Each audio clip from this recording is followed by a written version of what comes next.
منہ کی جو حیک آتی ہے معدے کے خالی ہونے کی وجہ سے، یہ اللہ کو مشک سے بھی زیادہ پسند ہے۔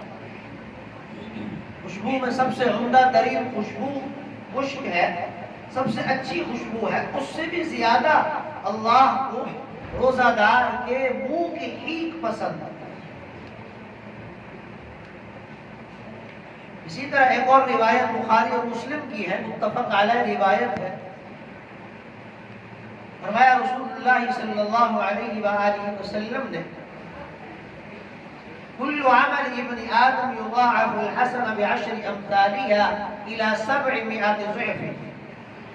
ابن آدم کا ہر عمل جو بھی عمل کرتا ہے تو اللہ اس کے ہر عمل کو 10 گنا سے لے کر 700 گنا تک بڑھا دیتے ہیں۔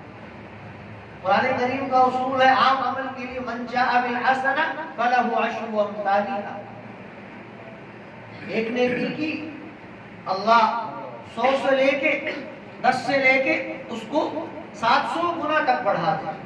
پھر اللہ کی مرضی ہے، 700 کی بھی تحدید نہیں ہے، اخلاص جتنا بڑھے گا، جتنا اللہ کی رضا والا عمل ہوگا، جتنا وہ سنت کے قریب ہوگا، جتنا حدود کی پاسداری ہوگی، اتنا اضافہ ہوگا اس میں۔ فرمایا اسی روایت میں قال اللہ تعالی الا الصوم، لیکن اللہ تعالی نے فرمایا کہ مگر روزہ، اس کا ثواب 10 گنا سے 700 گنا والا نہیں ہے۔ فَإِنَّهُ لِي، یہ میرے لیے ہے، وَأَنَا أَجْزِي بِهِ، اور میں اس کا بدلہ دوں گا۔ بتایا نہیں کتنا بدلہ دوں گا، مبہم رکھا، یہ بتا دیا کہ جو دنیا میں میرا ایک اور قاعدہ ہے، ایک اور ترتیب ہے، وہ ترتیب کیا ہے کہ 10 گنا سے لے کے 700 گنا تک دینے والی، یہ اس ترتیب سے ہٹ کر الگ عبادت ہے۔ نماز بھی اسی میں، زکوٰۃ بھی اسی میں، حج بھی اسی میں، ہر عمل اس کے اندر ہے، کل عمل ابن آدم، ہر عمل اس میں۔ اللہ نے صرف روزے کو الگ کر لیا کہ صرف روزہ، فَإِنَّهُ لِي، یہ صرف میرے لیے، وَأَنَا أَجْزِي بِهِ، اس کا بدلہ میں دوں گا۔ مفسرین نے فرمایا کہ دیکھیں اللہ رب العزت نے عجیب بات بیان فرمائی، ہر عمل کا ثواب متعین کیا، اس کا کوئی ثواب متعین نہیں کیا۔ اب جس کے دل میں اللہ کی جتنی بڑی قدر و منزلت اور احترام ہے، اس کو اتنا ملے۔ فرمایا یہ کیوں، اتنا بڑا انعام کیوں ہے؟ یدع شہوتہ وطعامہ من اجلی، اس نے اپنے حلال پیسوں سے جو کھانا کھا سکتا تھا میری وجہ سے اس کو چھوڑ دیا، اپنی شہوات کو، خواہشات کو میری وجہ سے چھوڑ دیا۔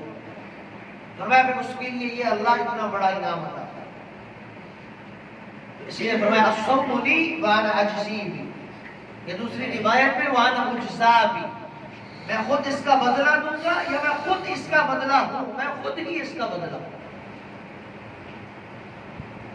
اور فرمایا للصائم فرحتان، فرحۃ عند افطارہ، فرحۃ عند لقاء ربہ۔ روزہ دار کے لیے 2 خوشیاں ہیں۔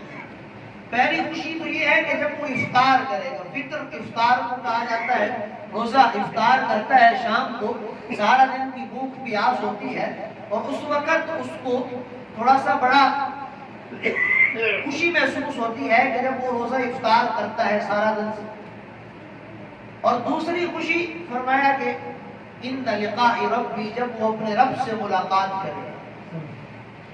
یہاں بھی اللہ نے نہیں بتایا کہ کیا انعام دوں گا، کیا خوشی ہوگی، کتنا بڑا انعام ہوگا، اس کو بھی مبہم رکھا۔ پہلی روایت میں بھی مبہم رکھا کہ روزے کا بدلہ میں دوں گا، بتایا نہیں کہ کیا دوں گا۔